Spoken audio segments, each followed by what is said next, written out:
প্রাথমিক শিক্ষক নিয়োগ দুর্নীতি মামলায় অবশেষে আত্মসমর্পণ করলেন মন্ত্রী চন্দ্রনাথ সিনহা। বাংশাল কোর্টে ইডির বিশেষ আদালতে শনিবার হাজির হন কারামন্ত্রী। ইডি অভিযোগ করেছে চন্দ্রনাথ সিনহা মামলার সাক্ষীদের প্রভাবিত করেছেন। এই কারণে এনফোর্সমেন্ট ডিরেক্টরেট আদালতে তাকে 7 দিনের হেফাজতে নেওয়ার আবেদন করেছে। আদালত নির্দেশ দিয়েছে আগামী শুক্রবারের মধ্যে ইডির আবেদনের জবাব দিতে হবে মন্ত্রীকে।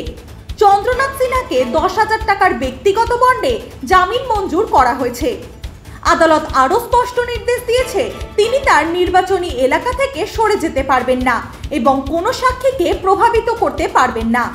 মামলার পরবর্তী শুনানি নির্ধারিত হয়েছে 16 সেপ্টেম্বর।